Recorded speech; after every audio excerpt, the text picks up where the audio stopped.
আজকে বাড়িতে অনেক আত্মীয় এসেছে, তাই গলদা চিংড়ির মালাইকারি হবে।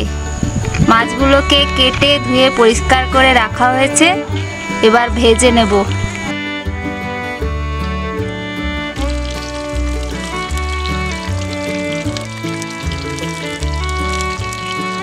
হালকা করে ভাজা হয়ে গেছে, এবার এগুলোকে তুলে নেব।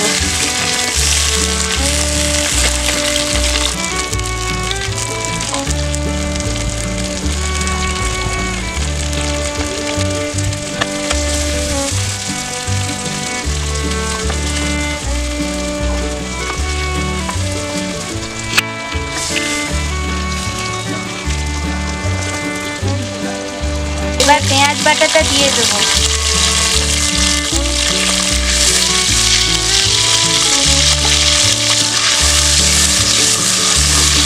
এবার আদা বাটা দিয়ে কষিয়ে নেব।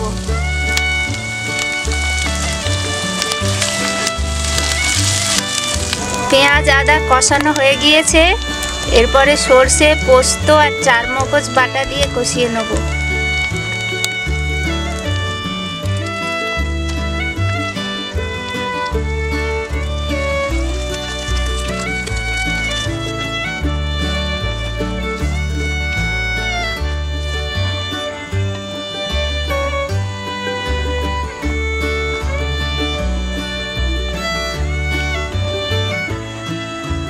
মশলা থেকে তেল ছেড়ে গিয়েছে, দেখুন।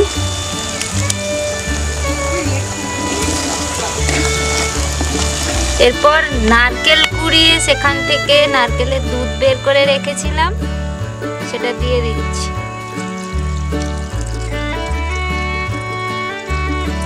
মাছগুলো এবার দিয়ে দিচ্ছি।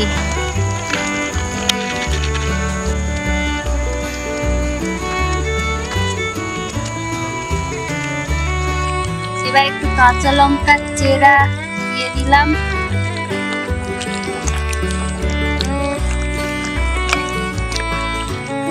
একটু সর্ষের তেল ছড়িয়ে দিব। রান্না কমপ্লিট, গলদা চিংড়ি মালাইকারি রেডি।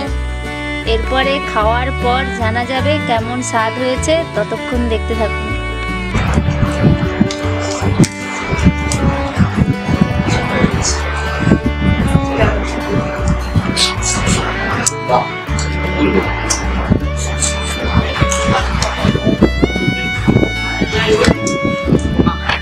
Yes.